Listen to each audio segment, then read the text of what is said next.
Hey everybody, it's Jo. Welcome back to Trauma Talk. I am here with Sophie, the very sleepy puppy.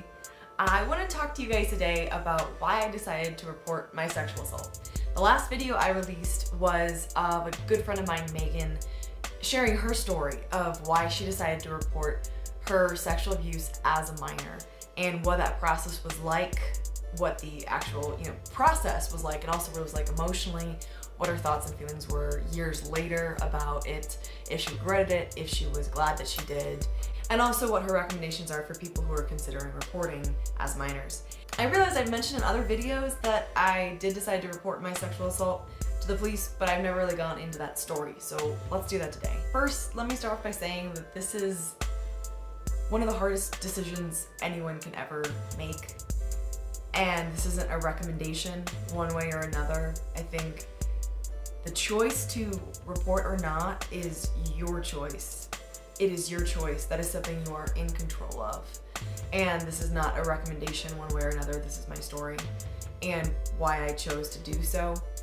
So I didn't immediately. It took me about 2 weeks to go to the police. I did not initially and had no thought of going to report it initially because I blamed myself for what happened, because what kept going through my head on a constant loop was, I don't want to ruin his life. I don't want to ruin his life. I can't ruin his life. I'm going to ruin his life. Oh my God, I can't be responsible for ruining his life.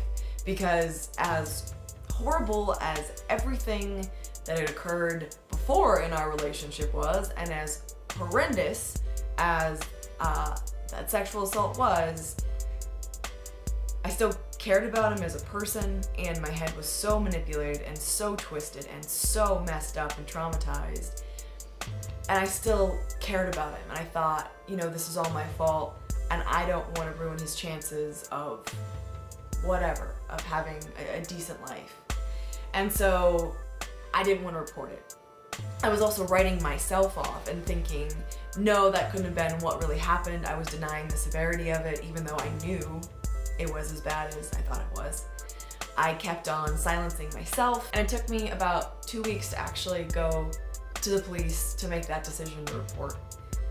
The reason I decided to is not one I can really make sense of or honestly tell many people, but what made the difference is I felt like God, or I think the only thing I could explain it as is God or the universe, kept telling me, I know something more than you do. This is something you need to do. And I just kept feeling that weight and ended up listening to it, and ended up 2 weeks to the date calling the police, saying what had happened, and starting that process. That process looked like initially talking to a detective on the phone, and then going in person and being interviewed, extremely explicit details, which was really traumatizing in a way because I had never used words like they were wanting me to use. I was an extremely sheltered, homeschooled Christian girl. Like, we didn't even say the word sex, let alone anatomically correct terms, and anatomically correct terms used in violent contexts. And so it was a really, really, really difficult interview to go through and report to make, but I made it. They told me after the fact that they were gonna call him and get his side of the story, and I freaked out internally because I thought, oh my God, he's gonna come after me or whatever.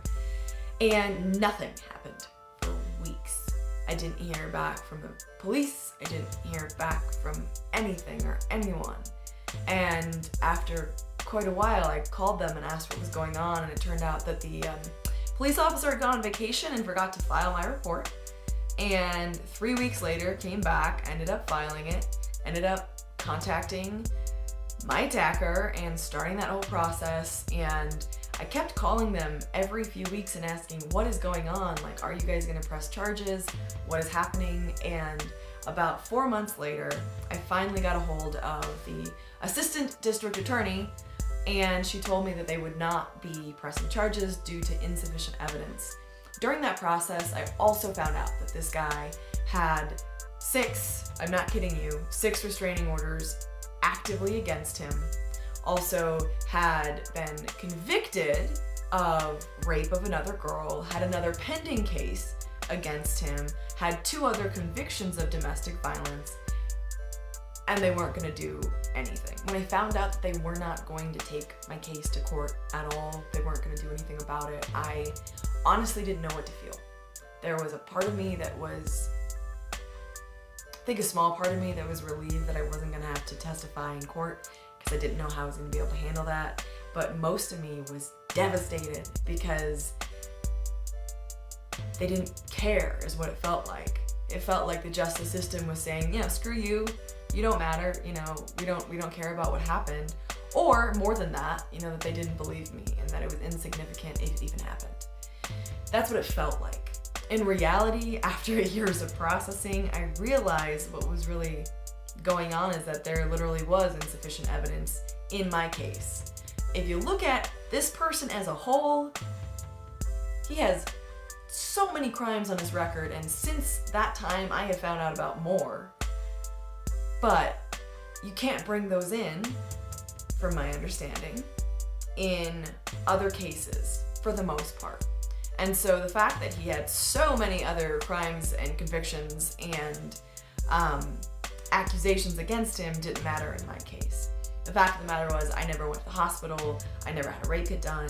It was literally my word against his, and they couldn't do anything about it because, as the district attorney told me, juries are already prejudiced against women commonly, and I don't think we can win this case, and so we're not going to take it. That was so hard to hear. But I am so glad that I did report it, and here's why. Because I know that I did everything that I could do. And for me, that was the right thing to do. For other people, I think that putting yourself through the emotional trauma of going into the justice system where you are treated with oftentimes no respect, where you are questioned and looked down on and rarely supported well, and re-traumatized in telling your story to people who are not supportive, and re-traumatized if you are going to court, you have to see this person again and again. It is your decision if you want to report it or not. But I know that for me, I was glad that I tried, because for me, it was worth it to do that so that I could sleep at the end of every day knowing that I had tried to do everything that was in my power. Now, I know so many people who have decided not to report, and that's the right decision for them. I know a lot of people who have reported and have had miserable experiences with the justice system and have not found justice at all. And I know people who have decided to report and have found justice in the justice system, who have found support and who have had, I can't say positive experiences, because going through a trauma like this and then having to go through the trauma of reliving it all in a court system is never a good experience. But having it handled well and having someone be convicted for what they did against you, that is justice. I have seen that happen, and I'm thrilled when that does happen, because that's the least that can be done. I know with all of the talk in the media lately of the Me Too movement and all the people coming out against Bill Cosby and the horrible things he did against them, and so many other celebrities I could name and people that I could name, the question that keeps getting asked is, why didn't you come forward? Or like, why didn't you report it? Or why didn't you tell your story? And the answer to that is so complex. There's so many reasons why people don't report and don't come forward and don't tell their stories, and they should not ever be shamed for that. If you feel shame for that, if you have not reported or not told your story, I know I can't say don't feel shame for that, because that doesn't work. But please understand that there really are so many reasons why people don't report. Fear and confusion and fear of retaliation, and fear of the justice system, and fear of not being believed, and confusion over what happened, and blaming themselves, and a million other reasons. It is so complex and so difficult, and everyone makes a decision that is best for them based on the information that they have at the time. If you're interested in hearing more about what went into deciding to report and what that process looked like, let me know. I will either talk to you personally or put together a video on it for everyone.